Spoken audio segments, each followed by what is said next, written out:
Hello everyone. आज मैं राम लक्ष्मण परशुराम संवाद के तृतीय और चतुर्पद की व्याख्या लेकर आप सभी के सामने उपस्थित हूँ। पिछले पदों में हमने देखा कि किस प्रकार लक्ष्मण द्वारा धनुष टूटने को लेकर विभिन्न प्रकार के तर्क दिए जाते हैं। उन तर्कों से लक्ष्मण की निर्भीकता, वाक्चातुर्य एवं व्यंग्यपटुता का परिचय मिलता है, तो परशुराम के क्रोधपूर्ण वचनों से उनके बड़बोलेपन तथा क्रोधी रूप का परिचय मिलता है।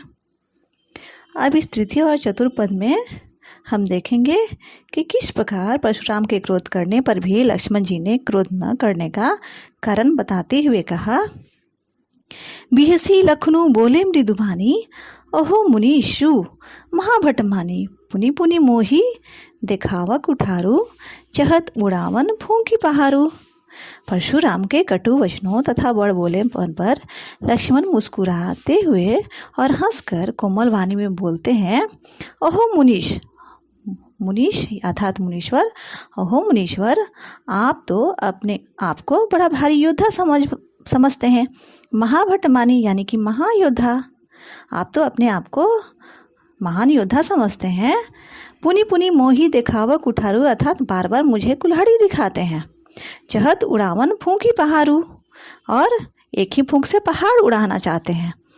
इस प्रकार से यहाँ पर कोमलवाणी में लिपटी लक्ष्मण की ये व्यंग्योक्तियाँ परशुराम के उग्र स्वभाव का उपहास उड़ाती हैं तथा लक्ष्मण की निर्भीकता को दर्शाती हैं। पुनः कहते हैं, यहाँ कुम्हड़ बतिया को नाही, जे तर्जनी देखी मरी जाही, देखी कुठारू सरासर बाना, मैं कछु कहा सहित अभिमाना। कहते हैं लक्ष्मण, यहाँ कुम्हड़बतिया को नाही अर्थात कुम्हड़बतिया यानी कि बहुत कमज़ोर निर्बल व्यक्ति, या काशी फल या कुम्हड़े का बहुत छोटा फल को भी कुम्हड़बतिया यहाँ कहते हैं, लेकिन यहाँ कुम्हड़बतिया से तात्पर्य बहुत कमज़ोर या निर्बल व्यक्ति से लगाया गया है। इस तरह से कहते हैं लक्ष्मण जी उनका उपहास उड़ाते हुए कि यहाँ कोई कुम्हड़े की बतिया अर्थात कोई कमज़ोर व्यक्ति या निर्बल व्यक्ति नहीं है, जो तर्जनी यानी कि अंगूठे के पास की उंगली को देखकर ही मर जाता है। जो तर्जनी देखी मरी जाही अर्थात जिस प्रकार से जो कुम्हड़े का जो फल होता है, छोटा फल होता है, वह अंगूठे को देखते ही फूल मुरझा जाता है, तो लक्ष्मण के कहने का तात्पर्य यह है कि इस सभा में कोई भी व्यक्ति कमज़ोर और निर्बल नहीं है जो परशुराम जी की धमकियों से डर जाए। इस प्रकार से वे कहते हैं कि मैंने देखी कुठारू सरासर बाना, मैं कछु कहा सहित अभिमाना। कहते हैं कि आपके कुठार और धनुष बाण देखकर के ही मैंने कुछ अभिमान सहित कहा था। पुनः कहते हैं, भृगसुत समुझी जनेऊ बिलो की, जो कछु कहूँ सहो ऋषरो की, सूर महिषूर हरिजन अरुगाई, हमरे कुल इन पर न सुराई। कहते हैं लक्ष्मण यहाँ भृगवंशु समझकर और यज्ञोपवीत देखकर तो जो कुछ आप कहते हैं उसे मैं क्रोध को रोककर सह लेता हूँ। सूर यानी कि देवता, महिषूर अर्थात ब्राह्मण, हरिजन अर्थात भगवान के भक्त, और गाय यानी कि गौ। तो यहाँ कहते हैं कि सूर महिषूर हरिजन और गाय अर्थात देवता, ब्राह्मण, भगवान के भक्त और गौ, इन पर हमारे कुल में वीरता नहीं दिखाई जाती।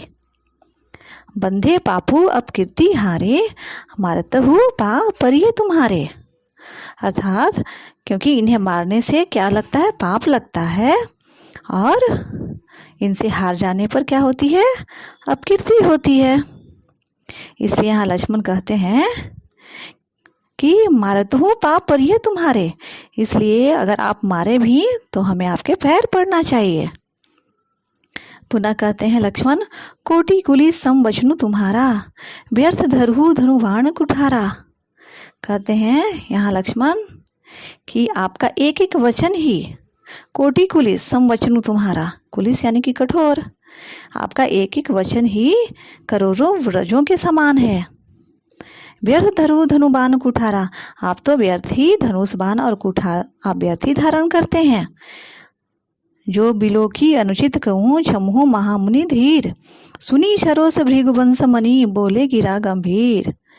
पुनः लक्ष्मण कहते हैं कि आप यह धनुष बाण और कुठार तो आप व्यर्थ ही धारण करते हैं, क्योंकि आपका एक एक वचन ही करोड़ों व्रजों के समान लगता है। कहते हैं कि इसी धनुष बाण और कुठार को देखकर मैंने कुछ अनुचित कहा हो तो उसे हे धीर महामुनि क्षमा करिएगा। यह सुनकर भृगुवंश मुनि परशुराम जी क्रोध के साथ गंभीर वाणी में बोलते हैं। अब इस चतुर्थ पद में हम देखेंगे कि यहाँ जो है परशुराम क्या बोलते हैं अपने गंभीर वाणी में। कहते हैं यहाँ कि कौशिक सुनो मंद येहु बालकु कुटिल काल बस निज कुल घालकु भानु वंश राकेश कलंकु निपट निरंकुशु अबुधु असंकु। कहते हैं कि हे कौशिक, यानी कि कहते हैं कौशिक यानी कि यहाँ विश्वामित्र को कहा गया है कि सुनो, यह बालक बड़ा क्या है, मंदबुद्धि है। मंदबुद्धि यानी कि नासमझ है, कुटिल, और यह कुटिल काल के बस में होकर के, यानी कि ठीक है, यह कुटिल काल के बस में होकर अपने कुल का क्या बन रहा है, घातक बन रहा है। कुटिल काल बस नीचे कुल घालुको, यानी कि यह अपने ही कुल का के लिए घातक सिद्ध हो रहा है। भानु वंश राकेश कलंकु निपट निरंकुश अबुध असंकु, और यह जो है बालक यह सूर्य वंश रूपी पूर्णचंद्र का कलंक है, और यह बिल्कुल उदंड मूर्ख और निडर है। पुनः कहते हैं काल कवलु होइए छन माही कहो पुकारी खोरी मोहि नाही तुम हट कहू जो चहु उबारा कही प्रतापु बलु रोसु हमारा। कहते हैं यहाँ पर कि अभी इस फरसे से इसी क्षण भर में यह काल का ग्रास हो जाएगा। मैं पुकार कर कह देता हूँ, यानी कि वो सभी सभा में कहते हैं कि मैं पुकार कर कह देता हूँ कि फिर मुझे कोई दोष नहीं देना। कहते हैं कि लखन कहूँ मुनि सुजस तुम्हारा तुम ही अछत को बढ़ने पारा। कहते हैं यहाँ पर विश्वामित्र कि हे कौशिक, यदि तुम इसे बचाना चाहते हो तो हमारा प्रताप बल और क्रोध बतलाकर इसे मना कर दो। इस पर लक्ष्मण जी हंसकर कहते हैं लखन कहेहु मुनि सुजस तुम्हारा तुम ही अछत को बढ़ने पारा। लक्ष्मण जी व्यंग पूर्वक उनकी बातों का जवाब देते हुए कहते हैं कि हे मुनि, आपका सुयश आपके रहते दूसरा कौन वर्णन कर सकता है। आपने तो अपने ही मुँह से अपनी करनी का अनेक बार बहुत प्रकार से वर्णन किया है। पुनः कहते हैं कि नहीं संतोषु तपुनि कछु कहू जनी रीस रोकी दुसह दुख सहू। अगर इस पर भी आपको संतोष नहीं हुआ हो तो फिर कुछ अन कह डालिए, यानी कि अपना जो वर्णन है सुयश का वर्णन जो है आप अगर और कुछ बाकी रह गया हो तो कह डालिए।